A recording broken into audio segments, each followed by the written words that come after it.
Hey everybody, how are you doing tonight? Good to be here with all of you. Glad to be back. I was traveling this weekend, but yeah, we're gonna have yet another great late night conversation. So let's do it. Spoken of the American century. I say that the century on which we are entering can be and must be the century of the common man. A radical redistribution of economic power. I mean, we know that racism is just a byproduct of capitalism. Everything would be all right if everything was put back in the hands of the people. We need a government that will make sure Americans are taken care of and organize the economy to serve the people, not the profits of a wealthy few. We now have the techniques and the resources to get rid of poverty. We got to start getting out there with the people. Get out of the movement and get to the masses. We need a government of action.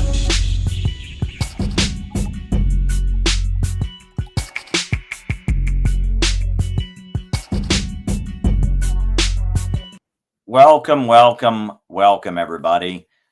Glad to be back. We're here tonight. I'm back. I was in Chicago this weekend and headed to Washington, D.C. tomorrow. So I'm doing a lot of traveling.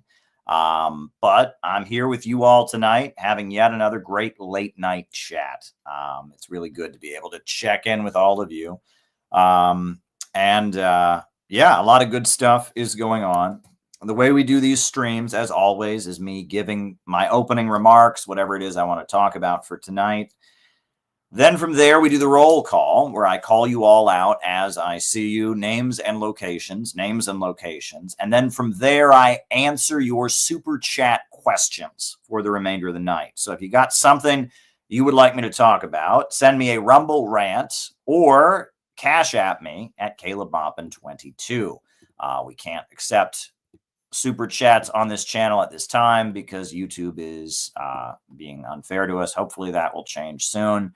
But yeah, right now, if you want to send a question, you can just Cash App me at CalebMoppin22, or you can send your question on the Rumble. We got a good crowd of people watching on Rumble.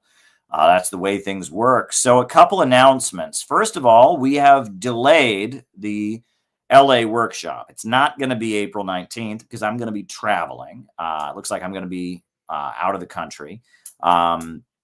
So it appears that we'll be doing it. The new date is May 24th, but you can still register at the same link. It's down below. And I don't get out to California very often. So go ahead and register for the LA workshop that we are doing. Do you believe in growth? The biggest event we have ever done. And I was just in Chicago all weekend working with our local crew of people. Wow. Shout out to Gabby, shout out to Ellie, shout out to Nunso, shout out to John, shout out to Ethan, good crew of folks. Just a really, really great group of people. And we are going to have a very, very excellent, workshop. Shout out to Peter, who was also there. We're going to have a very, very excellent convention on July 12th in Chicago. This will be the biggest event the Center for Political Innovation has ever done. We are filling that auditorium up, and I was just out there meeting with different people, different communities. Very, very exciting. Very, very, very exciting. It's going to be great. So if there's one event you come to this year, make it the Center for Political Innovation Chicago Convention. It will be huge. It will be massive. They've already started hanging door knocker flyers on doors. Great crew of people. This is the event that you want to be at this year. So working families first, defeat the deep state, embrace a new world of peace and innovation. It's going to be absolutely awesome. So yeah, those are our announcements. As I mentioned before, if you would like to, ask me a question for the second half of the program, you can send your questions on Rumble, or you can Cash App me at CalebMoppin22. They're not letting me accept super chats because they're annoying, but we continue to stream regardless. Had a great conversation last night with Garland Nixon, where we talked about the Middle East and world events. That was certainly a great conversation. And Yeah, we just had a great recruitment call of CPI where we talked different people around the country about how to build the organization, how to promote the convention. And that was really, really great. A lot of great things are happening with the organization. And as I mentioned, we've got these books printed. Thanks to all of you. These books about Yemen with the convention poster on the back, and that is getting distributed all across the Chicago area. Mosques are being visited. Arrangements are being made to distribute them at pro-Palestine events and other places. We're getting a very good reception with this book. Thank you to everyone who's contributed. We've got a lot of great stuff going on. So if you got something for the second half of the show, send me a Rumble rant or send me a super chat. Now, folks, friends, just a couple things that I'd like to acknowledge. Just a couple things. I'll get the microphone closer to me, first of all. How's the audio? Is the audio better now? Sorry about that. I didn't have the microphone up close to me. Is the audio better? I forgot to pull the microphone up, and it's not on. So how about that? Audio should get better. Audio should be much better now. Sorry about that. Yeah, audio should be much better now that we're using the microphone. Look at that. Imagine that, using the microphone. But the first thing I wanted to point out, which is that I told you all back in September 15th, there was a second assassination attempt against Donald Trump. Donald Trump faced an assassination attempt in July in Butler, Pennsylvania. And then on September 15th, he faced an assassination attempt at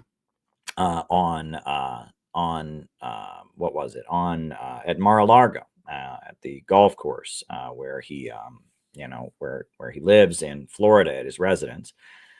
The individual who was apprehended for taking part in the assassination attempt, who was the attempted assassin in the Florida assassination attempt on September 15th, was an individual named Ryan Roth.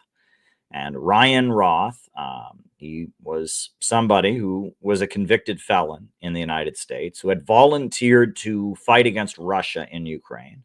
He went to Russia, and rather than fighting on the front lines, they found him to be rather psychologically unstable.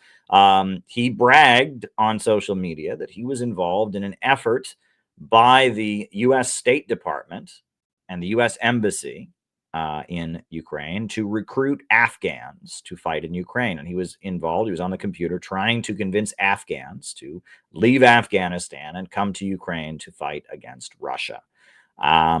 And that individual, Ryan Roth, has been arrested. And I said at the time, Ukraine tried to kill Trump. That's what I said. I looked at it and I said, look, it looks very obvious that this guy is a Ukrainiac. He is somebody who's involved with the Ukrainian government. He's somebody who was over in Ukraine actively recruiting people. Then he came back to the United States and tried to kill Donald Trump. And I said, it looks to me like Ukraine is involved.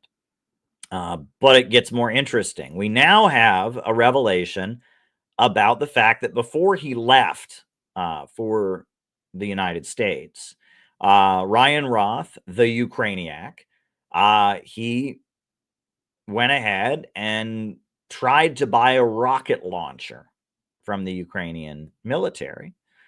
And he told the Ukrainian military that he was acquiring this rocket launcher to kill Donald Trump.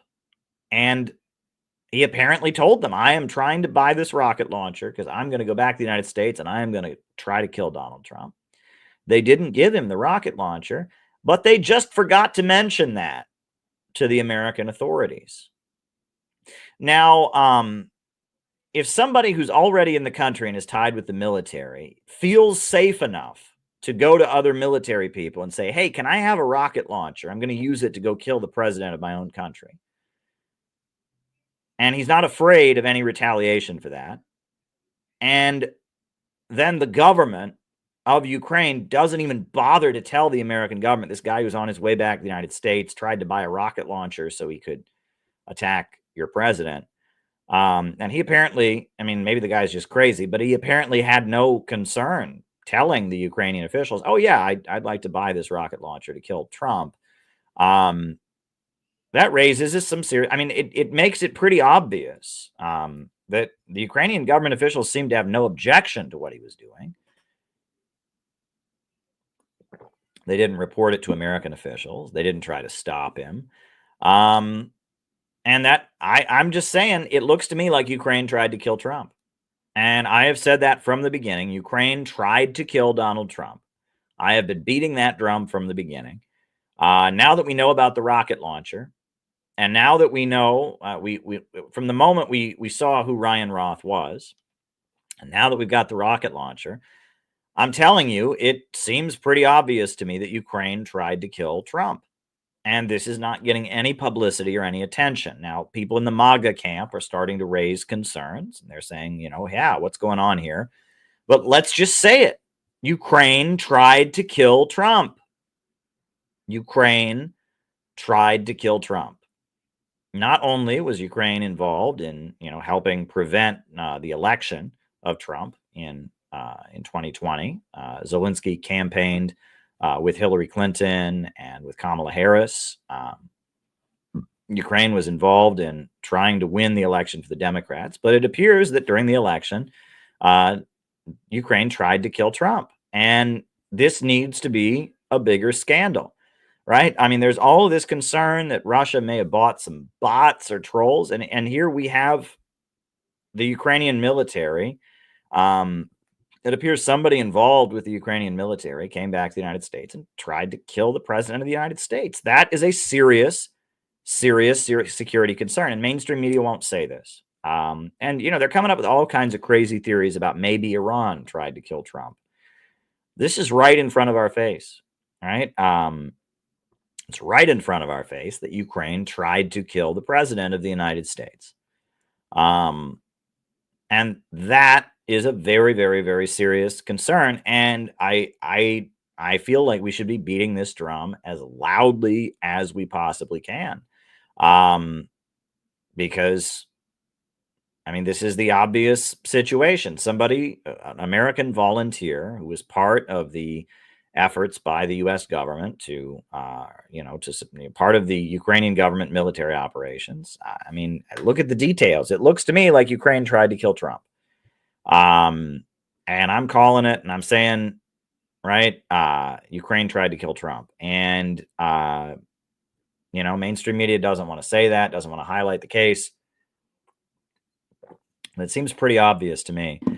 Forgive me, you all. I'm having a little bit of allergies, spring allergies. But I'm here with you all, and I'm happy to be streaming with you all, despite the fact that I've got some spring allergies. We had a late night. We had a meeting at 9, and now I'm on here with you all. Last night I was on with Garland Nixon.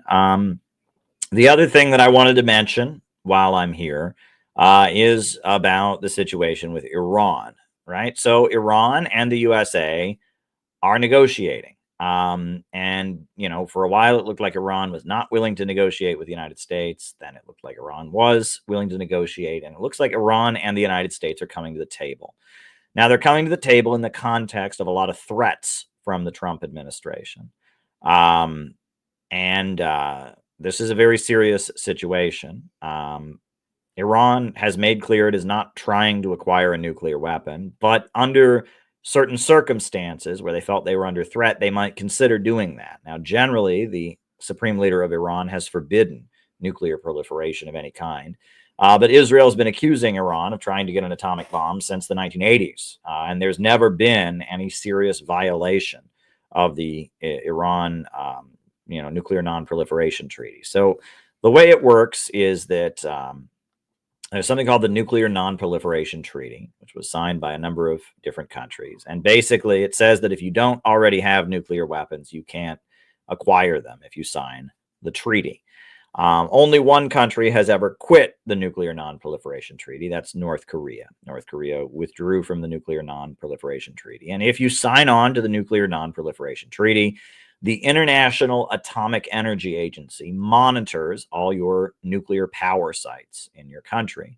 And it monitors them to make sure that you are in compliance. It's the IAEA, the International Atomic Energy Agency. Well, Iran signed the Nuclear Non-Proliferation Treaty, and they remain a signatory of it. So every nuclear power site in Iran is monitored 24 hours and inspected by the International Atomic Energy Agency.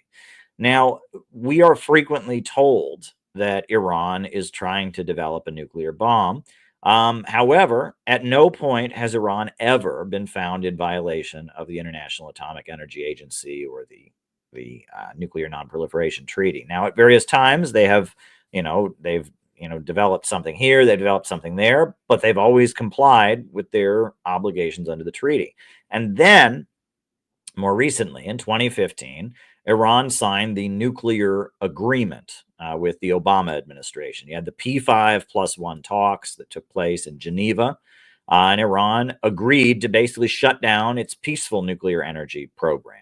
It's peaceful power plants that they had the right to have under an agreement that was made where the United States acknowledged in writing that Iran has the right to peaceful nuclear energy. Iran agreed to get rid of almost all of their nuclear power plants. And so they made that agreement.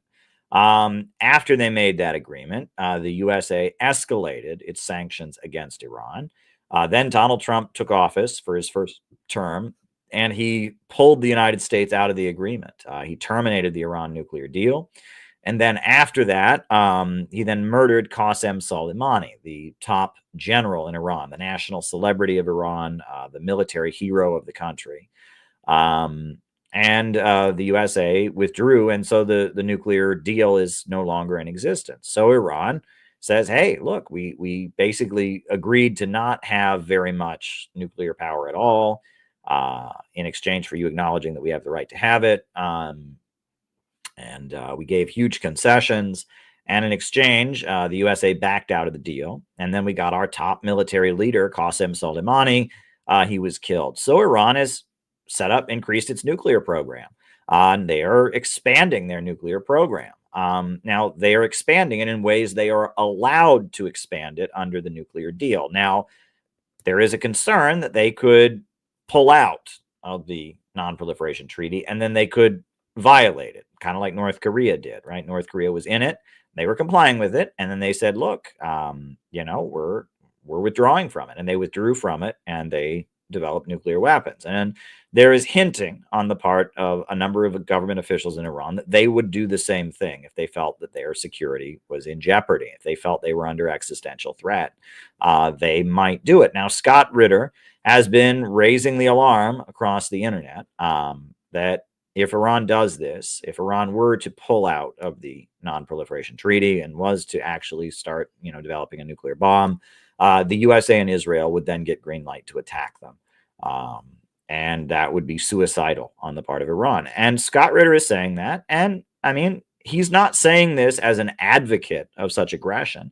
He's saying this based as a weapons inspector, a former weapons inspector, an expert on arms control. He's saying, look, this is the situation. There's a lot of anger at Scott for saying this that doesn't make any sense to me. It's not like he's saying he wants the United States to attack Iran. He's saying, look, these are the circumstances. And I mean, he's not wrong, right? If Iran seems to be moving towards proliferating nuclear weapons for real, Israel's been lying and saying that Iran is trying to get nuclear weapons for a long time. But if they were actually to do it, if they were to actually move toward getting their own atomic bombs, yes, there would probably be a U.S. and Israeli attack on Iran that would be devastating, and we'd probably have World War III, and we don't want that. And so, Iran is in a situation where it looks like they're preparing to negotiate with the United States. But this is a very difficult thing for Iran to do because Donald Trump murdered their national hero, Qasem Soleimani. The hate for Scott has been unreal. But I have been the victim of this too. The hate for me is unreal. This is how social media works, is they launch targeted campaigns against individuals, and they try to get all the other people who agree with them to turn against them. I am not going to turn against Scott. Scott is a good guy. He's not a communist, and he never has been. He's a Reagan Republican, but he is anti-war, and he's giving, the same, very good point. John is pointing out he's giving Iran the same advice that Russia and China are giving. Negotiate with the United States. Don't proliferate nuclear weapons. And I got to say, I've observed some very odd stuff around the nuclear weapons issue with Iran, right? This whole situation reminds me of the very first big anti-war protest I think I ever went to.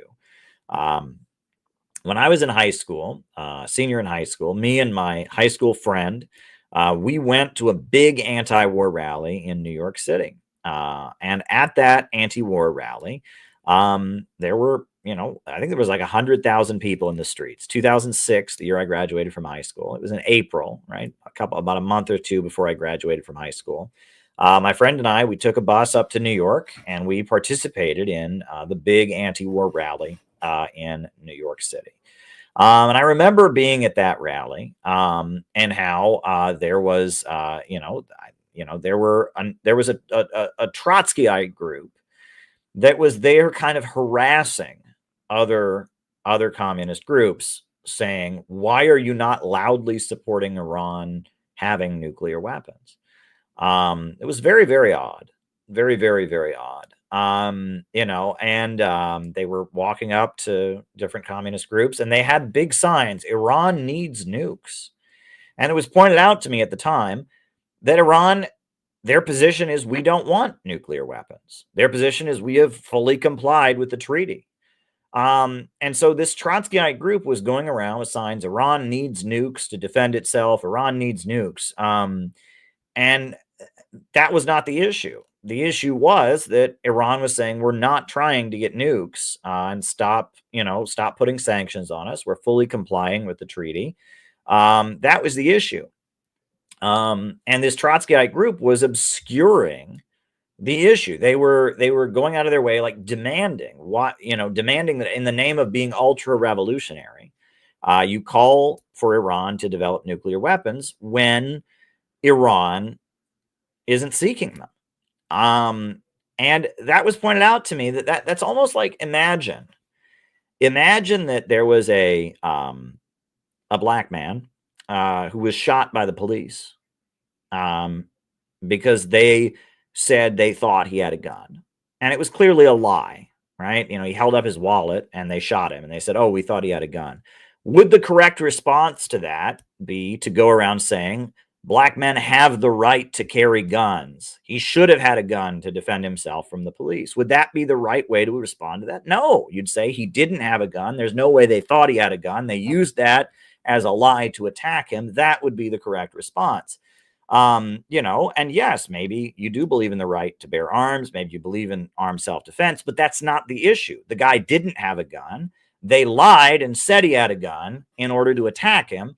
So that's what you highlight. And if your response to the situation where the police kill somebody or shoot somebody alleging he has a gun when he didn't have one is to say, well, he has the right to have a gun, he should have a gun, you're missing the point, right? And that might sound ultra revolutionary. You might be like, well, I think he should be able to have a gun, but that's not the issue. They lied and said he had a gun and they used that to attack him. And I remember hearing this discussion where this Trotskyist group was going around loudly demanding, say that Iran has the right to have nukes, when Iran is saying we are not trying to get nukes. We don't want to have nukes. And they're lying and saying we're trying to get nukes in order to put sanctions on us and wreck our economy, etc. And so what that group was doing was not helpful. But the idea that Iran was trying to get nuclear weapons, that was a talking point of Israeli propaganda, right? And so really this Trotskyist group, in the name of being ultra-revolutionary, they were kind of being used to promote Israeli propaganda, right? They, instead of saying Iran is not trying to get nukes, they were at this anti-war demonstration, this big leftist anti-war demonstration with big signs, Iran should have nukes, Iran needs nukes, obscuring the issue. And this is a tactic that is very interesting. Now, this same Trotskyist group, they very infamously during the 1980s, they made a big point of supporting the Soviet military intervention in Afghanistan. Now, I agree the Soviet Union was right to send troops to Afghanistan, but they did it in kind of a similar way where they were, they would go to demonstrations about all kinds of different things, and unfurl this huge banner that said, "Hail the Red Army in Afghanistan." When at the time, the talking point of anti-communists, the talking point of Reagan was the Soviet Union is invading Afghanistan. The Soviet Union's invading Afghanistan. And so they would go to a rally for the right of women to have an abortion, or a rally to stop sending weapons to Nicaragua. And they would unfurl a very huge banner that would be very, very visible. It said, "Hail the Red Army in Afghanistan." And they were doing that in a way to kind of reinforce the neocon propaganda. A very similar story, this very same Trotskyist group that many people believed was some kind of counter gang. That what they did was during the 1980s, there was a huge amount of effort to end U.S. weapons to Nicaragua. In Nicaragua, you had the Sandinistas that were a socialist government, and then you had the USA arming these terrorist groups, these Contras. The Contras that were in Nicaragua, and there were a lot of people protesting against the Contras because they were involved in drug dealing, because they were murdering priests and nuns. They were not good folks. And the Catholic Church, the Catholic left, Dennis Kucinich, many people marched against, the use of the U.S. government funding the Contras. And this particular communist group, they went around with the slogan, "The defense of the Soviet Union begins in Central America." Now, that was a very, very odd slogan to use. Defense of the Soviet Union begins in Central America. Because at the time, the argument that was being used by Ronald Reagan and the conservatives for sending weapons to Central America was they said, well, this is the Soviet Union, and they're going to set up shop in Central America, and then they're going to move up into Mexico, and pretty soon they're going to take over the United States. And the Sandinistas very clearly said, look, we're not agents of the Soviet Union. We are an independent movement of people in Nicaragua, and they were trying to make clear they weren't Soviet agents. So for this communist group to be going around at Nicaragua rallies with big signs, "Defense of the Soviet Union begins in Central America," it was again like reinforcing the Ronald Reagan argument, right? And that again, that's where these kinds of issues, they get obscured. And this is kind of the game that is played, right? That often, the game of intelligence agencies is to kind of manipulate people that they may not agree with, to manipulate them to do things that serve their end, right? The term fifth column, that's a term that goes back to the Spanish Civil War, when Francisco Franco, the fascist general, when he was coming to overthrow, the government of Spain, the Spanish Republic, and he surrounded the city of Barcelona. He famously said, "I have 4 columns outside the city, and I have a 5th column inside of Barcelona." And what was the 5th column? The 5th column was the Trotskyite organization, the POUM, the POUM, the Workers' Socialist Organization of Spain. It was a Trotskyite group, and it was the Anarchist Labor Union, the CTN, the Sindicato, whatever. And these were 2 groups that claimed to be communist organizations that were actively working to cause confusion within the Spanish Republic. And it's been proven that they were being funded by Hitler and by Mussolini, even though they were communists, right? But they were, at the time, the Communist Party of Spain, that was aligned with the Soviet Union, was doing everything it could to try and unify the Spanish people to defeat the fascists. Whereas what the Trotskyites and the anarchists were doing is they were causing strikes and unrest among the forces in Spain that were opposed to Franco, and they were dividing and spreading confusion. One thing that they were doing is that they were leading peasant uprisings. The Spanish anarchists were leading the peasants of Spain to kill priests and nuns, right? Because the peasants of Spain, they suffered a lot of degradation at the hands of the aristocracy. And the Catholic Church was seen as an organization that that propped up feudalism in Spain. And so these anarchists would lead uprisings of peasants where they would very brutally murder priests and nuns. Now, what that did was it drove many people in Spain that were Roman Catholic to support the fascists, because they said, look, these crazy anarchists are killing priests and nuns. We want to align with the fascists that are going to stop them.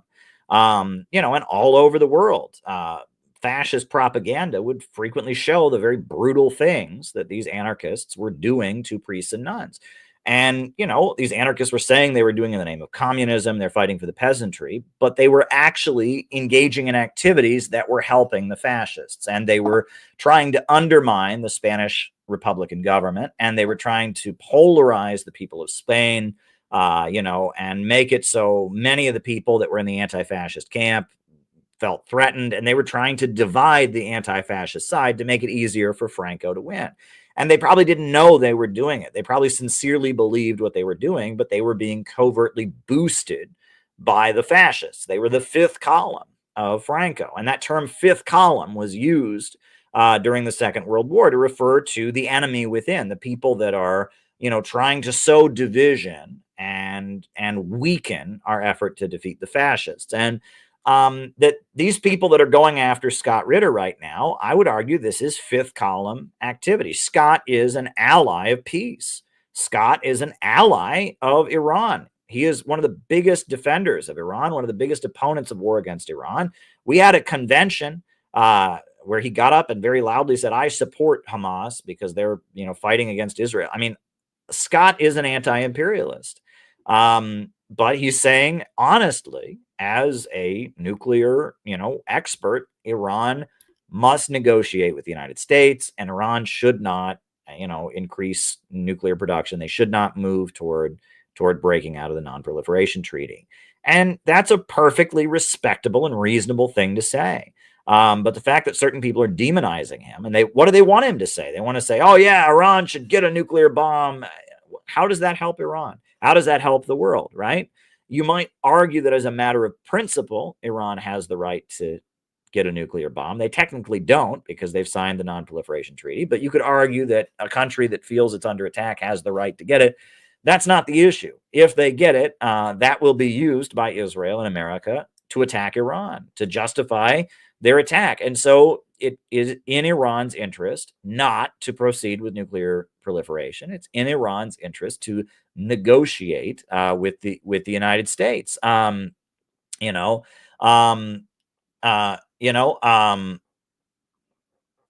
I mean, he's just observing the situation. And this is we have to be careful, right? That, you don't get, nothing changes. How do I put this? Virtue signaling, right? Beating your chest, right? Beating your chest as a matter of principle might make you feel good on the internet, but it doesn't change the world, right? And this is a big problem that I've seen in anti-imperialist circles. A lot of our folks have just internalized this idea that we'll never really change things. We'll never win. We'll never actually get anything done. So it's just a matter of trying to feel good and trying to sound like you're the most revolutionary and condemn somebody else for not being as revolutionary as you are.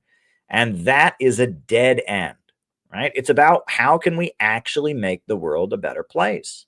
And I've raised many, many examples of what I see as this kind of problematic. It's a loser mindset.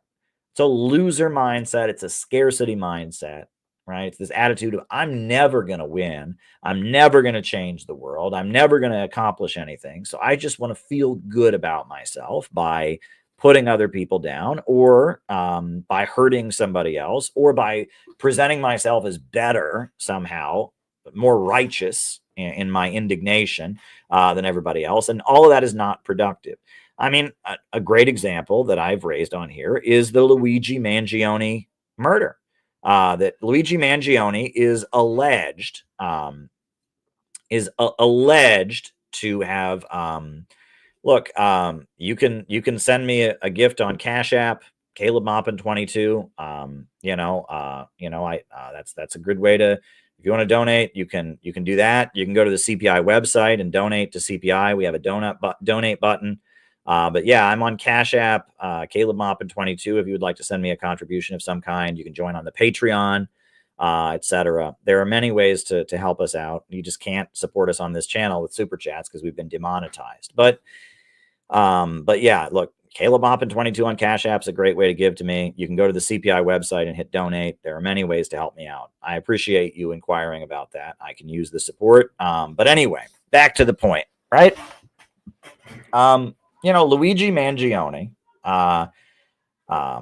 Luigi Mangione is charged with killing this CEO.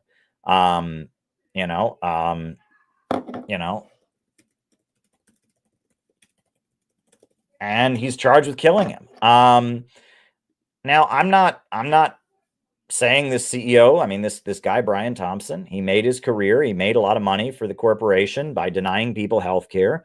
And that's not good. And the healthcare industry in America is certainly a wreck, but killing one CEO doesn't solve that problem. It doesn't change anything. Another person's suffering doesn't make the suffering of other people go away. Let me repeat that. Another person's suffering doesn't make your suffering go away. Many people, and many people fall into this trap, right? I mean, you can talk about this in many different ways, but, there are many people who've had a family member who's a victim of murder, and they really want the murderer to get the death penalty. And then the murderer gets the death penalty, and they don't feel better afterwards. They're convinced that somehow if the guy who killed my wife or the guy who killed my daughter, if he dies, then I'm going to feel that I've gotten justice. It doesn't work that way. And generally, the whole process of that person pleading for their life and that person, having appeals and all of that is re-traumatizing, and it keeps the trauma of the death going. And it actually is quite a painful process. And the person doesn't heal because they're constantly wondering what will happen to the guy. And they finally, when the guy who does it, dies, it doesn't really bring them healing. If you want to advocate the death penalty, you can argue it's a deterrent or something. But the idea that the death penalty brings healing to the survivors of a horrendous murder, that's just not true, right? If anything, the people who have had a relative killed or whatever, often the process, maybe they think they're going to receive, they're going to find some, solace or consolation, but it doesn't happen. In addition to that,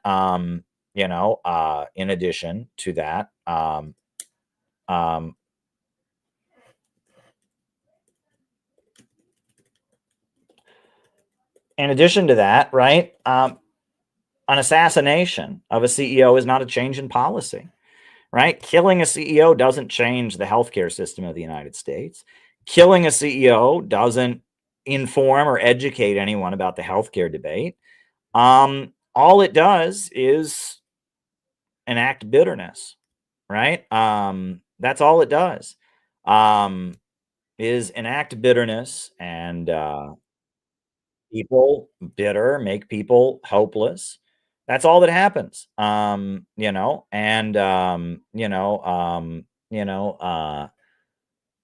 all that really happens.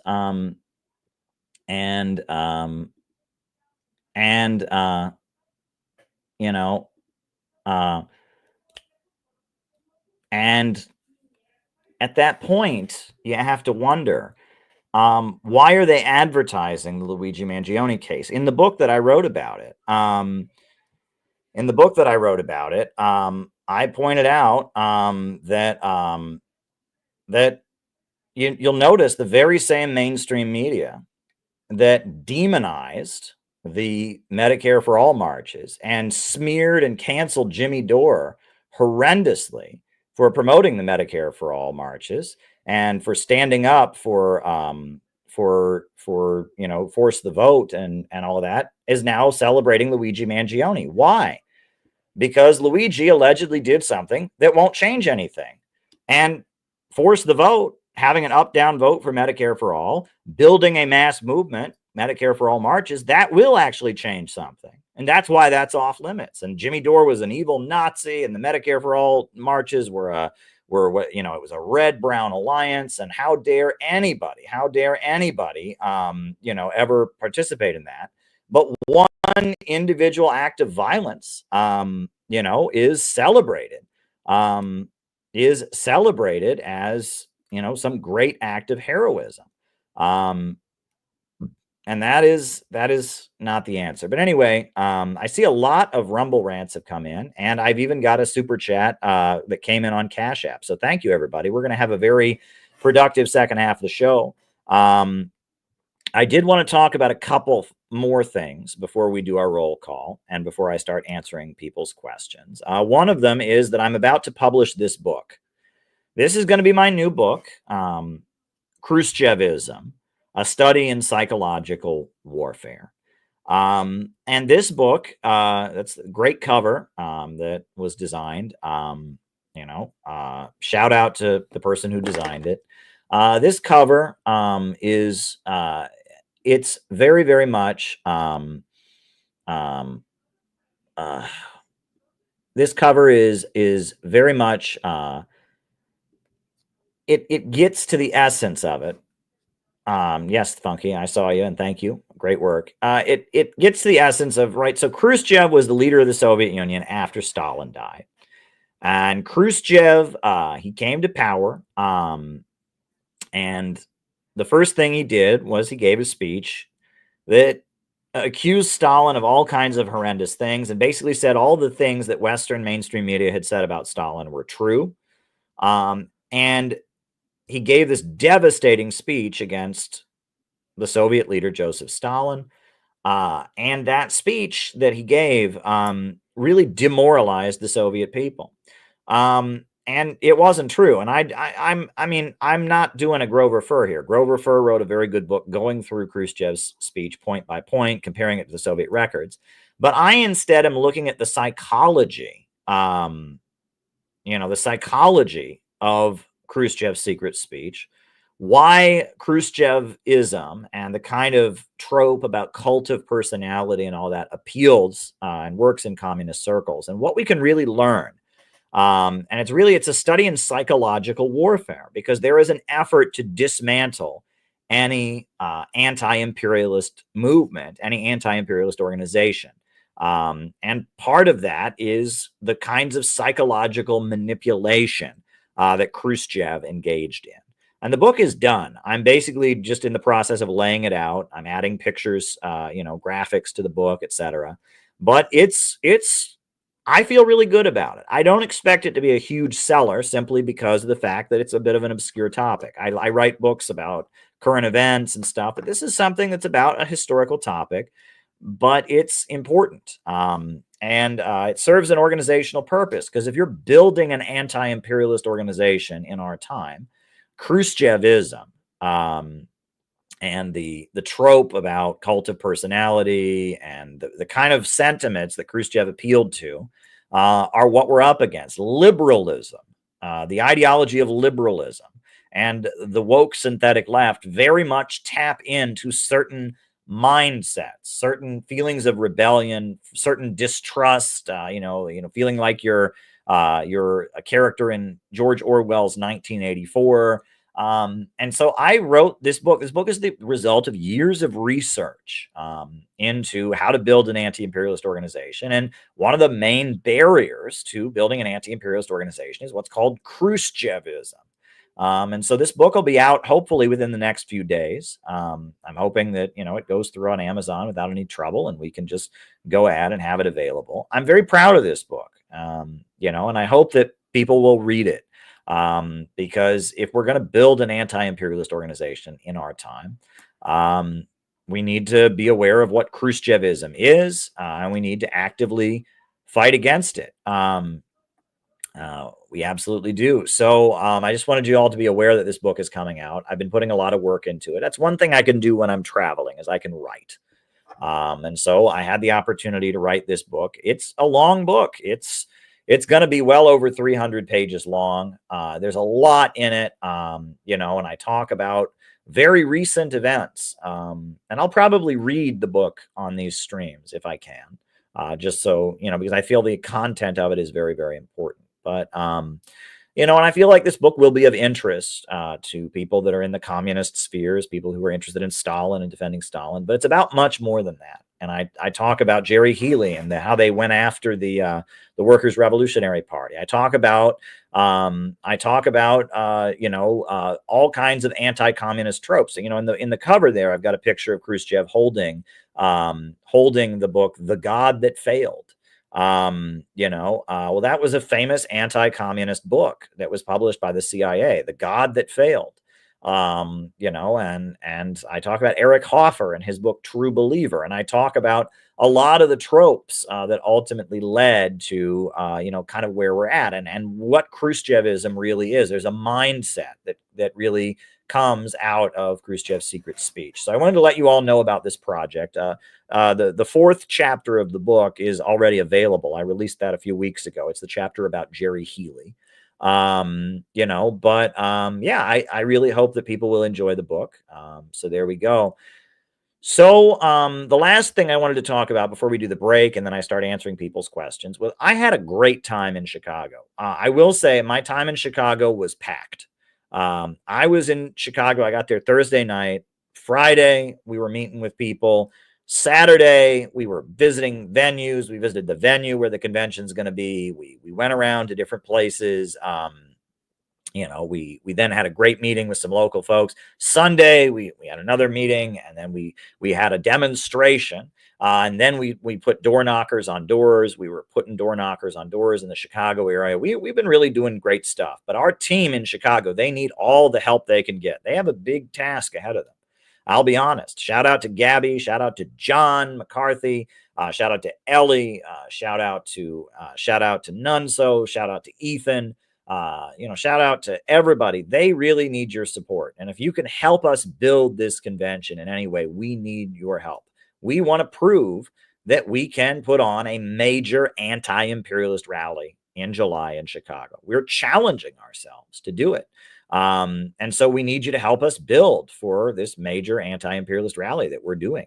It's going to be the biggest event we've ever done. There's going to be over 400 people there. We've got a very large venue.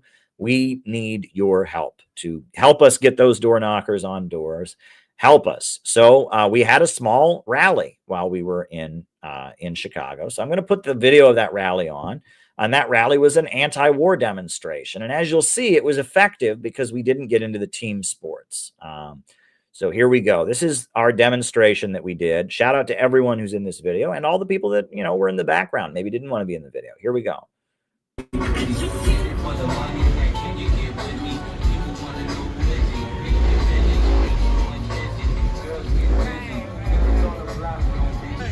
We need a government of action to fight for working families. We're here because we want wars to end. We want peace in Ukraine. This is who we elected President Trump to be. What he did when he met with Kim, right? And last time around, he let John Bolton sabotage it. He let Mike Pompeo sabotage it. To his credit and to the credit of Tulsi Gabbard, those two clowns no longer have security clearance, right? But he's risking his peace plans being sabotaged again if he gets sucked into this war with Iran. We are against globalism, we are against imperialism, and we fight for working families. Only peace can make America great again. Only peace can make America great again. And we are out here to build the movement this country desperately needs. People have been very excited to hear something that isn't directly partisan, but rather demanding things that they need and want as people. It seems to me like people are very receptive of a message that is less oriented towards telling them which team to vote for. I don't want my child to be going in a war that's not ours. Our tax dollars not coming in our country. The infrastructure is crappy. There's holes all over in Chicago. A few people walking by, they look at the banner and they're trying to figure out if we're on the red team or the blue team, and they can't quite figure it out. Well, we're not on any team. We're on the team of the American working families. We're on the team of the American people. We're on the peace team. That's what team we're on. Talks between Trump and Putin are the most important thing in the world right now. Way more important than anything these stupid rallies have been demanding. Hands off this. Hands off that. We need hands off the thermonuclear budget. Hands off the red budget. We've had protests out in Chicago over the last couple of days that have been oriented towards stopping this person or being against this team, and that's not something that people want. People want jobs, people want their roads fixed, people want health care. Now when? People want an end to war. They don't want team sports. Oh, Ukrainians. Ukrainians. Right there, you see them? Around the world and stop the bombings, stop the wars, shut down the Pentagon and the military-industrial complex, and start investing in working families. Our leaders are loyal to a global financial system. They're loyal to Wall Street. They're loyal to imperialism and globalism. They're not loyal to American people. And we have got to build a movement to fight for America's working families. Only peace can make America great again. Only peace can make America great again. We need to build jobs. We need to build schools. No more closed schools in Chicago. No more closed everything in Chicago. No more poor people in Chicago. No more homelessness in Chicago. We need a government of action to fight for working families. Iran is not just Iran anymore. Iran is part of the world. Iran is part of BRICS. They're an ally of China, an ally of Russia. If he wants his legacy, and I think he does, to be peace and nuclear disarmament between all the superpowers, then he cannot allow himself to be manipulated by his enemies into launching a war against Iran. We need peace in this world. I want America to thrive. I want the U.S. to thrive.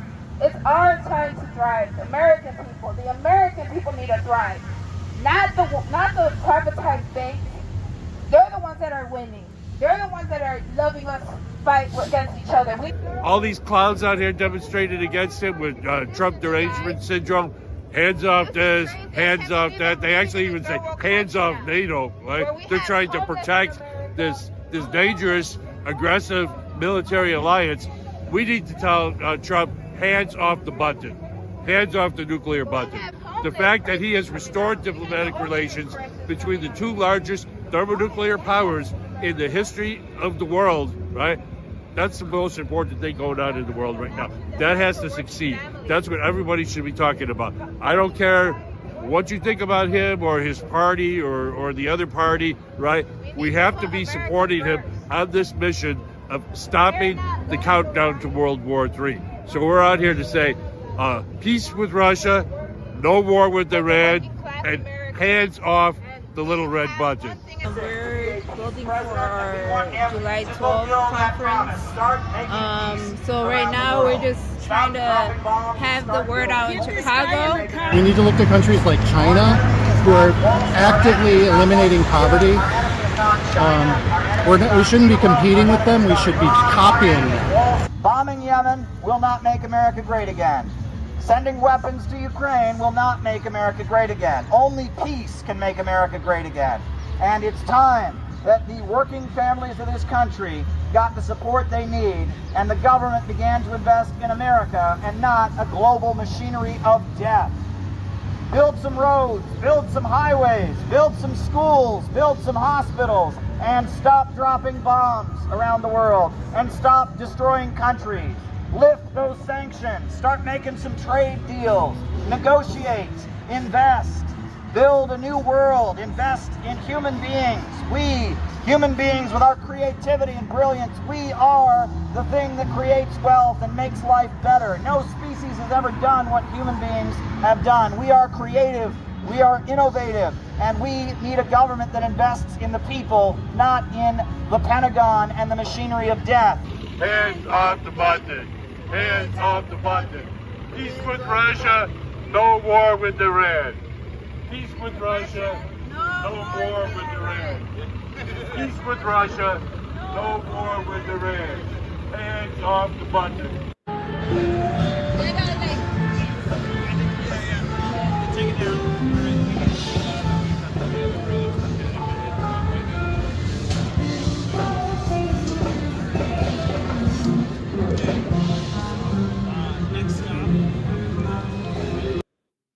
Yeah. So I guess there was a band playing the Star Wars cantina theme, and so that was kind of an added bonus there at the end of the video. That's from the Star Wars movies. Anyway, but yeah, that was our demonstration as part of our efforts to build for the upcoming Chicago convention of CPI. So be there. It's going to be our biggest event yet. Working families first, defeat the deep state for a new world of peace and innovation. July 12th in Chicago. Be there. And yeah, if you want to help us continue, we've got 1,000 of these books to give away. We're visiting mosques and pro-Palestine events with this book on the history of the Houthi movement. If you want to help us do that, or if you want to, the best thing you can do is come. The best thing you can do is attend. But if you can help us build it in any way, the Chicago team needs your support. If you can make contributions, that helps. We're putting a lot of money and a lot of effort into building our convention. It will be the biggest event we've ever done. We're very excited about it. The internet is fake, folks. The internet is fake. The internet is rigged. And lately, YouTube is just overwhelmed with fake AI content. I don't know if you've seen this, but it is. It's totally fake. It doesn't really matter. And there are people that seem really popular on the internet that are not. And there are people that are very popular that have almost no web presence, right? The internet is a mirage. We need to get out of the internet and we need to build a real movement. That is what we are dedicated to doing. And we need to meet people who would never go looking for these ideas. We need to build an organization, an anti-imperialist movement. And we need to set up shop across America. We've got a plan, for the organization in the next couple of years. First step in that plan is having a very, very strong convention on July 12th in Chicago. So plan to attend, come to Chicago, bring your family and friends, help us promote, help us build, help us fundraise. If you would like to support me, people are asking in the chat how they can support me. I see there's a lot of questions like that. Well, you can do a monthly contribution on Patreon. That's one thing you can do. And I can share the Patreon links. Cash App, Caleb Maupin 22. That money goes directly to me. If you got any questions, you can send them as a Rumble rant. And a number of people have sent Rumble rants, and I'm going to be answering those. Or you can Cash App me at Caleb Maupin 22. And if you want to make a monthly contribution, you can support me on Patreon, and here's the link. People are asking, and I'm glad people are asking. I'm glad people want to support the work that we do. I am about building a real movement. If the only people I ever talk to are people who go looking for this kind of stuff on the web, we're not getting done what we need to get done. And I know that. We need to build a real movement. Support us, become a member of CPI, $15 a month. You can be a member of CPI. We'll plug you into our activities. We got a lot going on, and we're just doing our best to build the real movement that this country needs. So now we're going to do the roll call, and then I'm going to start answering questions. There's quite a few questions too. So names and locations. I will call you all out as I see you. Who is with us tonight? Names and locations. Who is here? Who is watching? Ryan in Kansas City. Going Chris in Kew Gardens, New York. Names and locations. St. David in Bermuda. Deha in Seattle. Lawrence Johnson in Chicago. Are you coming to the convention, Lawrence? Have you registered for the convention yet? Courtney in Virginia. Ian Chester in England. Very, very good. Rice in Adelaide, Australia. Phil Sang in Miami, Florida. Gabby was in the video, did a great job at the rally. Conrad in Poland. Master Jack in South Africa. Patch in Arizona. John McCarthy in Chicago, also in the video, did a great job. Carl in the Pacific Northwest. Shout out to you, Carl. I know you're coming to the convention. My hat off to you. Donnie Wallace in North Carolina. Jacob in Wisconsin. Welcome. Good to have you with us. Names and locations. Who is with us tonight? Who is with us? Names and locations. Who is with us tonight? Who is with us tonight? Names and locations. Anybody else? Names and locations. Who's with us? Names and locations. Anybody else? When I see Ryan in Kansas City, I think Kansas City, Kansas City, here I come. We got some crazy little women there, and I'm gonna get me one. Right? Is that an old blues song or something like that? I think it was done by Dean Reed, who was the Red Elvis of the Soviet Union. But we've got Jacob in Wisconsin. Good to have you with us. Anybody else? Names and locations. Names and locations. Names and locations. We'll call you all out as I see you, and then we'll start answering questions. The South, USA.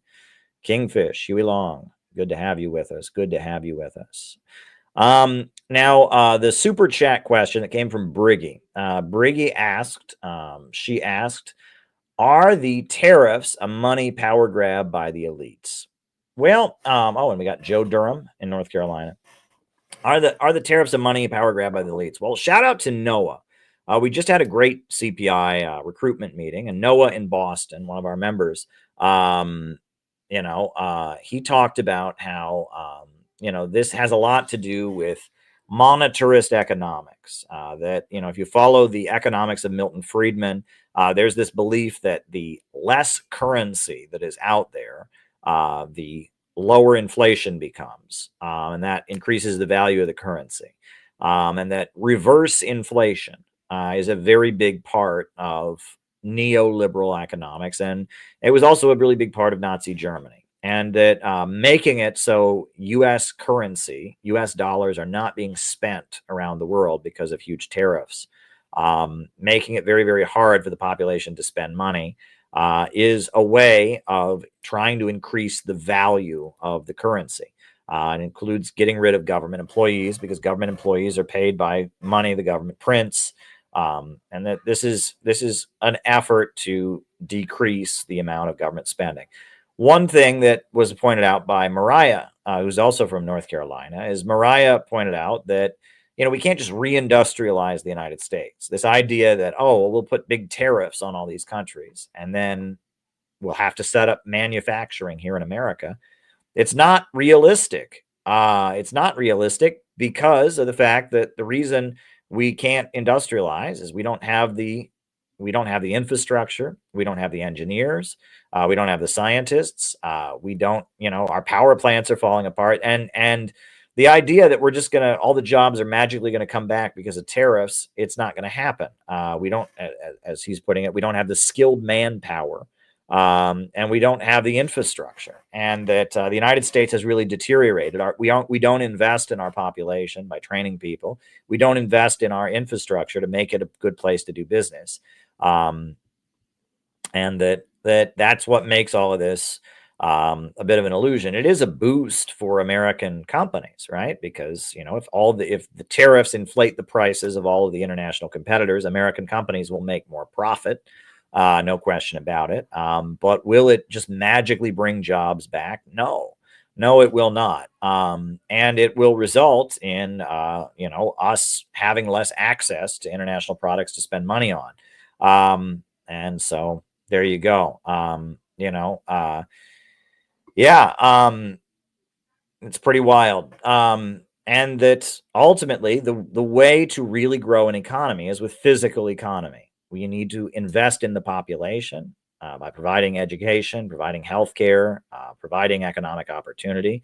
You need to invest in the infrastructure of the country, build highways, build bridges, build hospitals, build power plants, build water treatment facilities. And that when the physical economy goes up, when the population is becoming more productive because they're healthier, because they're stronger, because they're more creative and smarter, when the foundations of physical economy are laid with infrastructure, that's when you can have a prosperous economy. But the idea that, we're just going to put a tariff on foreign stuff and that's going to make it all work, that's not realistic.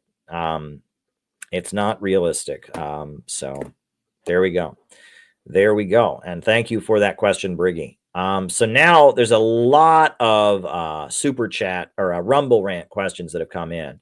A lot of them. So I am going to start answering them one by one.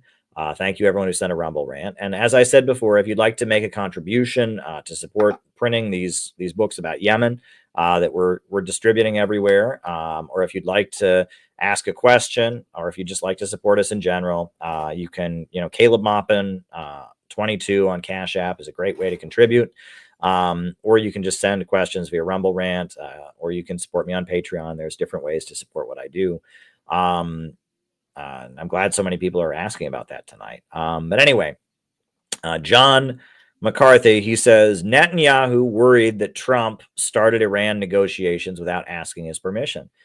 And that's a really good sign that Netanyahu doesn't support these Iran negotiations that Trump is doing. Look, there's a lot of complicated stuff going on in relation to Israel. I'm not happy at all with Trump deporting people because of their political views. That's wrong. I'm certainly not happy about that. I'm not happy with Trump bombing Yemen to support Israel and to try and break the naval blockade that the Houthis have built. However, seeing Trump negotiate with Iran without Israeli permission against the wishes of Israel is good. And the fact that there was a 30-day ceasefire, when Trump first came into office, that was a good sign. I'm not here to tell you Trump is a good guy. I am not here to tell you that Trump is Dudley Do-Right and he's doing everything for the right reasons. I'm telling you that, as bad as things are right now, it's better with Trump. And that's kind of a hard thing to realize because things are very, very bad right now in a number of ways. But there was a 30-day ceasefire in Gaza. There never would have been a 30-day ceasefire in Gaza. Trump is negotiating with Iran. There never would have been negotiations with Iran under Biden. There was no negotiations with Iran under Biden. Trump is moving toward at least trying to end the Ukraine war. That never would have happened with Kamala Harris in the White House. It never would have happened under Biden. They would have continued the war in Ukraine until the end of time. Trump is trying to end the war in Ukraine. Trump got a ceasefire in Gaza. Trump is trying to, it looks like he's trying to open negotiations with Iran. All of this is good, despite all the bad things that Trump is doing. I don't want to sound like the people who used to say that about Obama, hey, at least he's not Bush. But honestly, Kamala Harris was completely controlled. She was completely controlled by the globalists and by imperialism. Trump is a little bit more of a freewheel. And because of that, we have the potential for peace in Ukraine. We got a ceasefire, and we have negotiations that Netanyahu disapproves of that are happening with Iran, it looks like. So things could improve, it looks like. And things are slightly better already with Trump, as bad as they are. This is all, it's not about personalities. It's about the balance of forces. And when it really gets down to it, I'll just be real with you folks. The only thing that is going to change things for the better is a mass movement. And let me repeat that. The only thing that is going to change things for the better is building a real anti-imperialist movement. That's the only thing that is going to change things for the better, right? And, one politician might be a little more independent than others, etc. But at the end of the day, we have to build a movement. That is what's going to change things. We need a network of people who are preaching anti-imperialism, who are building anti-imperialist mobilizations and carrying out anti-imperialist operations. That is what we need. We need to build a movement. There is no alternative. And until we build that movement, it's going to be very difficult for politicians to do anything for good. If there was a huge anti-imperialist movement out there, it'd be much easier for Trump to take good moves, because he'd say, look, there's thousands of people out there in the streets who agree with me, right? And the strategy that is being employed by the so-called communists and socialists right now is they think that by joining the hands-off Trump derangement syndrome protests, they can somehow build anti-imperialism. No, you won't, because the thrust behind Trump derangement syndrome is that Trump is not a good manager of imperialism. Why do you think hands-off NATO was included in those protests? Why is it you think that they play up the idea that Hunter Biden's laptop was a Russian conspiracy? Why do they play up the idea that he's Putin's puppet? Why are they constantly comparing him to Kim Jong-un and other leaders, right? The Trump derangement syndrome is that he's not a good manager of imperialism, and that they think that, that he might be soft on Iran or Russia or North Korea, right? So we can't join that, because that's coming from a bad place. That said, we don't have to be blind apologists and supporters of Trump, but we need to push Trump to do good things, right? Because Trump's a little bit more freewheeling. We need to loudly push for him to be a peace candidate. That's what we need to do. And it's not easy. And at the end of the day, it doesn't really matter if Trump is a good guy or a bad guy. What matters is if we have a real anti-imperialist movement. And if we have a real anti-imperialist movement, we can, at that point, make demands, we can mobilize, etc. And that's why what CPI is doing is so important.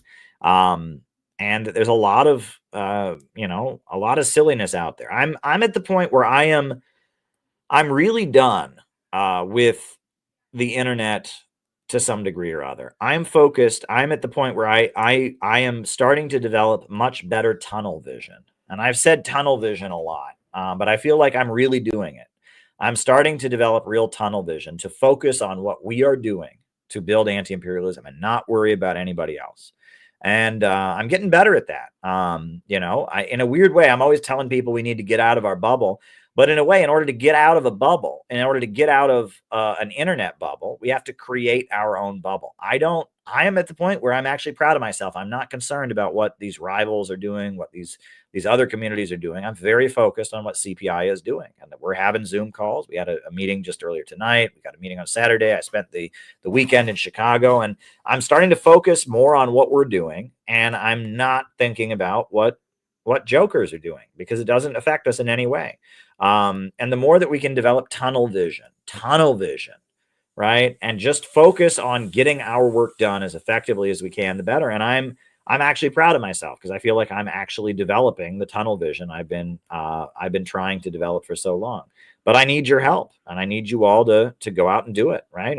And we've got a lot of work to do between now and the end of and the convention coming up in July. So please donate if you can. Please help us if we can get those door knockers on doors.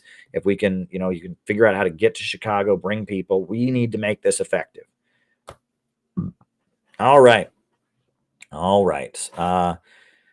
Hempcar says, tell Congress no to travel ban to Iran. There's not going to be a travel ban to Iran, Hempcar. I see the petition there, and I'll sign it. I think you should be able to go to Iran, but there won't be a travel ban to Iran. And the reason for that is that there's too many dual citizens, right? If you go to Southern California, LA area, there are thousands and thousands and thousands of dual citizens, and they're not poor people either. There's a lot of very wealthy dual citizens. A lot of very, very wealthy dual citizens of both Iran and the United States. And there's not going to be a travel ban. It's just not going to happen. There are a lot of Americans who go to Iran once a month because they've got family members over there, etc. So I'm not worried about this travel ban going into effect because there's too much money at stake, and there's too many wealthy people that would be very inconvenienced by it. Scheinbaum in Honduras at the CILAC summit, sharing Mexican social and economic transformation, Mexican humanism for the good of all, first the poor. I really like Claudia Scheinbaum. I think she's doing a great job. She's doing a really, really great job. And everything that I hear about her, I think she's doing great. I also really like Ibrahim Traoré. Ibrahim Traoré in Burkina Faso. He's a Marxist, he's a Muslim, and he's a military guy, and they just manufactured their own electric car in Burkina Faso, and they're having an agricultural boom, and he's using the government. He's got a government of action that's fighting for the working families of Burkina Faso. They just said that no woman will have to pay any medical bills for childbirth, right? That childbirth should be free because they want to increase the population. So now in this African country, any woman who goes to the hospital, to give birth, totally free, right? That's a really effective leadership that they've got. Ibrahim Traoré, I like that guy. That guy is a good leader. I'll just tell you that much. All right. He's doing a great job, and Claudia Scheinbaum is doing a great job as well. Right. So there we go. Could Trump label Ukraine terrorists if they tried to kill him? Seems like a pretext to cut their funds or even attack him. Yeah, he should label them terrorists. I mean, the Azov battalion are terrorists. If there ever were terrorists, the Azov battalion, they are terrorists. They kill civilians. They torture people. And now, yeah, it seems pretty obvious at this point, now that we know about the rocket launcher, Ukraine tried to kill Trump. So yeah, maybe it's time to label them terrorists. That being said, I don't agree with the Anti-Terrorism and Effective Death Penalty Act, which is the law through which the U.S. government can label a foreign organization as a terrorist group, right? Because that law is unconstitutional. It doesn't clearly clarify what makes someone a terrorist, and the group that gets named as a terrorist never has an opportunity to defend itself, right? And there's no due process, right? And, in the United States, before you can be punished for a crime, you have to have your opportunity, your day in court. Well, when the U.S. government declares a group a foreign terrorist organization and makes it illegal for any American to buy anything for them or do business with them or whatever, they don't have the opportunity to ever defend themselves. Where's their due process? On top of that, when it comes to what constitutes aid to a foreign terrorist organization,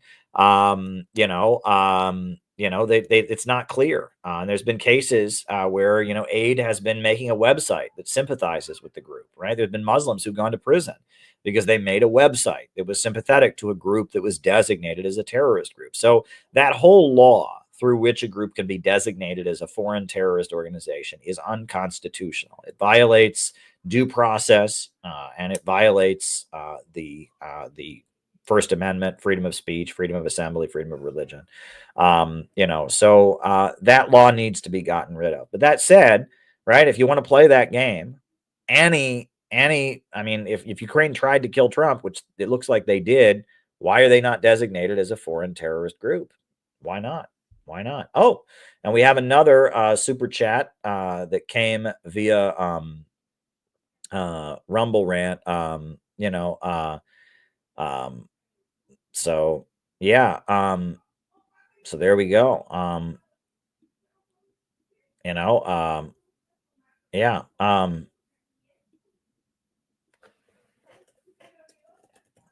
Thanks. It's from Gabby, and Gabby sent a super chat via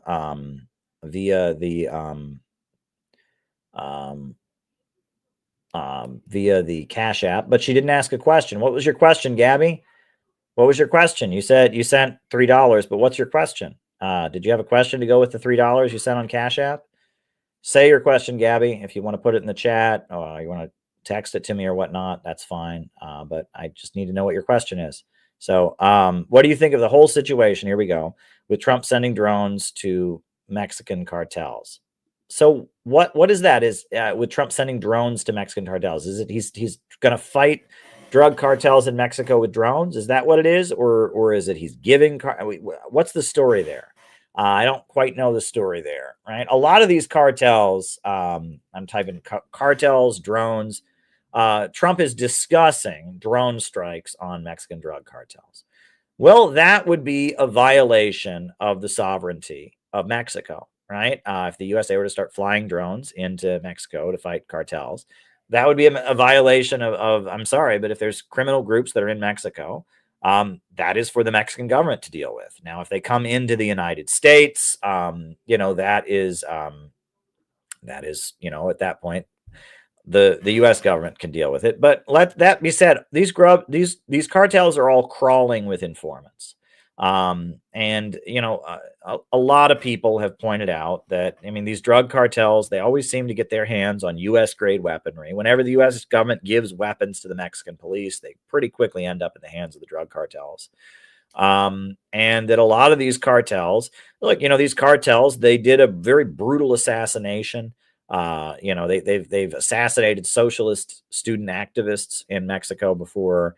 And that these cartels, they bring drugs into the United States, but they have deep state infiltration. And that is a reality of them. In particular in Nicaragua, not in the 80s, but more recently in Nicaragua, when they've had unrest against the socialist government, it's the drug cartels that have been used to carry it out. They've been, they were narco gangs handing out cash and encouraging Nicaraguans to riot against Daniel Ortega. And this gang in Venezuela, right, that Trump hates, the Tren de Aguila or whatever they're called, That gang is anti-Maduro. And why does nobody ever talk about this? The gang is anti-Maduro. They make it sound like Maduro supports them. No, this is a group that has been working against Maduro with the backing of the U.S. government, right? These drug cartels, they are what's called non-state actors, right? And this is fourth generation warfare, as you find non-state actors and you utilize them for intelligence purposes, right? And the drug gangs, just like the various terrorist groups and all that, they are non-state actors. They are counter gangs to some degree or other. They have their own interests. They're trying to make money selling drugs. But if a government will boost them against somebody they don't like, and the U.S. government has boosted them against Venezuela, against Nicaragua, and so that needs to be pointed out. So there you go. But yeah, I mean that Mexico, I'm sorry, that is a violation of their sovereignty. Are you going to show our rally, John? I did show the rally earlier, but glad you asked. Glad you asked. That was on my list of things to do. Mexico's interoceanic corridor is in full swing. Made in Mexico, by Mexico, for Mexico, competition for the Panama Canal. Now that is interesting. I understand Nicaragua has said they will not build a canal to count out of the Panama Canal. But that's very interesting about Mexico. Now, Mexico is talking about an oceanic corridor countering the Panama Canal. Very, very interesting. And Trump is sending the military down there to fight Chinese influence, he says, in the Panama Canal. That's very, very strange. Very, very strange indeed. Israel has wiped Palestine off the map. Most of the world maps in the U.S. only show Israel and not Gaza and the West Bank. I think Iran said they'd push Israel into the sea, but they never said they'd wipe Israel off the map. I believe what Iran said was that they would, when they talk about defeating Israel, that the idea of a state for Jews only, a Jewish state, is not correct because a government should represent all the people who live there. Right. And the Palestinians have been living there for thousands of years. And so there have been Jews there for a long time as well.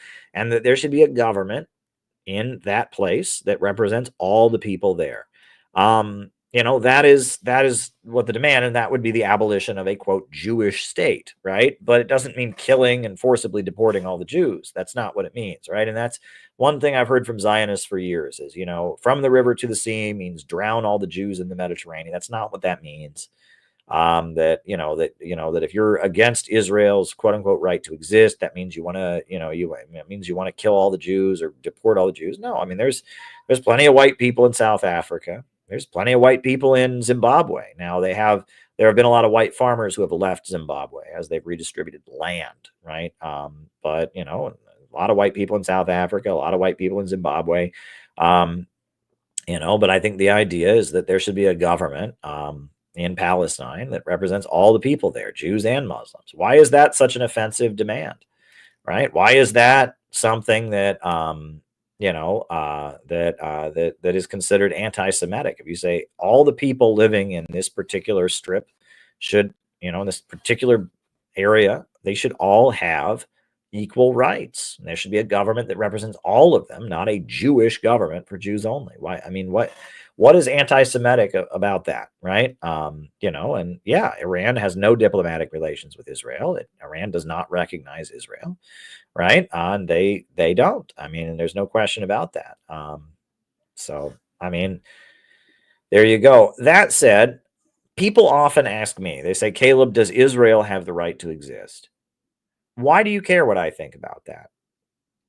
If you really want to know, I would say no. I agree with Iran that, that the idea of a Jewish state for one ethnic group, one religious ethnic group, that negates the rights of non-Jews. No, I don't agree with that. I believe governments should represent all the people. They should have the consent of the governed, of the people there.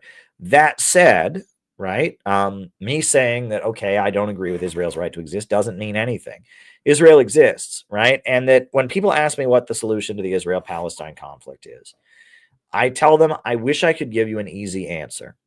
I wish I could give you an easy fix it. But the answer is the global anti-imperialist bloc, Africa, Asia, Latin America, Russia, China needs to get stronger. And the British Empire system that set up Israel needs to get weaker. Israel was set up by the British Empire. It was set up by the Balfour Declaration. right? And later by the United Nations. And it was an outpost of British colonialism in the Middle East. It was, the British Christian Zionists predate Jewish Zionists, right? Before there was the World Zionist Organization and Theodore Herzl, there were people in the Church of England that were talking about moving Jews to Palestine and setting up in Israel for religious reasons, and that the British wanted to maintain their control of the Middle East, and so they modeled it on other settler colonial governments like Rhodesia, like apartheid South Africa, and they set up Israel. And they set up the Jewish settlements that were there. They sent their military to Palestine in 1936 to put down the Arabs that were fighting with the Jewish settlers. And then they, worked with the United States. And then in 1948, Israel came into existence as a country. And they had al-Nakba with thousands of Palestinians being forcibly deported. And then Israel's been aggressive ever since. In the 67 war, and in invading Lebanon many times, and pushing more Palestinians out and more settlement activity. They say Israel's the only country in the world that doesn't have clear borders. They're constantly expanding into Palestinian territory, constantly just going into Palestinian territory and setting up shop and expanding and kicking the local people out, and these things are happening, and they're wrong. And what will stop them is that Israel has virtually no support in Africa. They've got virtually no support in Indonesia, in Asia. They got very little support in Latin America. Unless you're a very hardcore evangelical as part of a Christian Zionist church, you don't support Israel in Latin America. All over the world, the overwhelming majority of humanity is against Israel. Support for Israel comes from the so-called collective West and India. Right, India, and there's some other like weird exceptions, right? I think Azerbaijan, there's a bunch of like Muslims in Azerbaijan who support Israel for some weird religious reason. But India, Azerbaijan, and the NATO countries, that's where Israel gets its support. And as the Western imperialist Atlanticist system gets weaker, support for Israel is going to dry up, and Israel is going to get weaker and weaker, and they're going to have to negotiate and grant bigger and bigger concessions to the Palestinians. That's the way the Palestinians are going to get justice, right? It is with development. And that's not a quick fix. That's not something that's going to happen overnight, right? And people want, they say, well, no, Israel is going to be demolished. Well, that's not going to happen, right? That's just not the way things are at this time. So you ask me realistically, what is going to make things better for the Palestinians? The BRICS is going to make things better for the Palestinians. The rise of Russia and China, the USA, and developing an anti-imperialist movement, an anti-imperialist movement that says, get out of this globalist system and pivot, build the peace bridge and connect us with Alaska, right? Connect Alaska with Russia. That's what's going to make things better for the Palestinians. That's not a quick fix. People want a quick fix, but I'm just telling you. And again, I get back to beating my same old drum.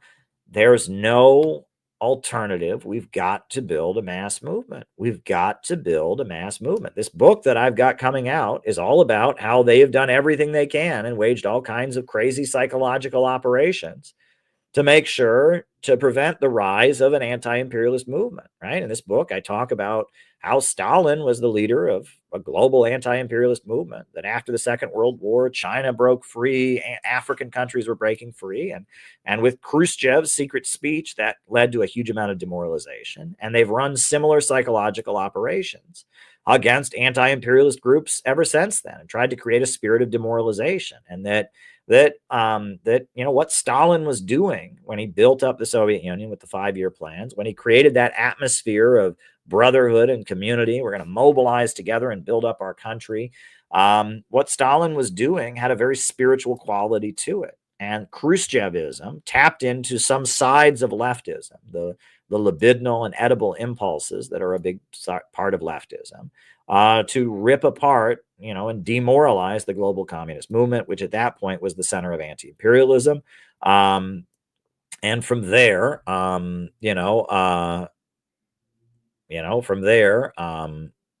they were able to.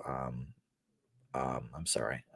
I'm tired, folks. I'm having allergies. They were able to kind of weaken global anti-imperialism. And, my book on Khrushchevism, it should be out in the next few days. I just got to put the pictures in. I'm laying it out as we speak. I'll probably finish laying it out before I go to bed and submit it to Amazon, because it's done. And it's proofed. It's a good piece. Thanks to everyone who's taken a look at it. Peter, Noah, others. You'll see that, and I'll read it on these streams. You'll see what I'm getting at. It's a very important thing. I hope that you will like this upcoming book.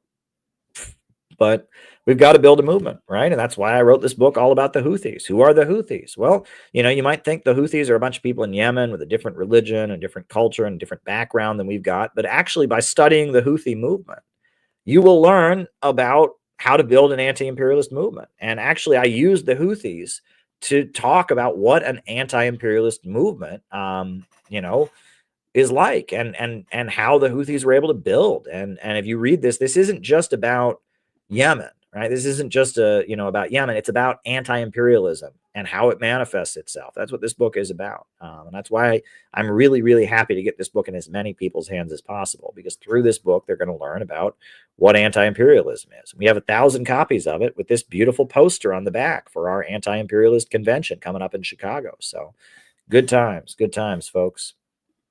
All right. All right.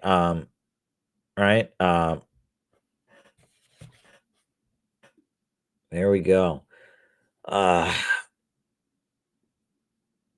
righty. Yeah, we gotta, what is it? We gotta clean up the chat here, but that's okay.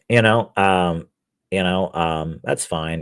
We deal with people, and we've been doing this for a long time. As they say, poof, be gone, but we're fine. We're doing great. So let's see. So we don't seem to have any more. So then, Tucson Computer Dude said, please make permanent links for monthly contributions. Well, hey, if you want to make a monthly contribution, you can sign up on my Patreon. And I've said that a number of times. But yeah, monthly contribution on Patreon. That's one way you can support us. Also, you can become a member of CPI. But yeah, if you want to make a monthly contribution, you can do it on the Patreon. That's one way you can do that. Or you can just do it here on Rumble, right? I think you can become a member on Rumble. But yeah, we're always building, we're always organizing. Oh, Mark Jones from Utica is here. Very good. Very, very good.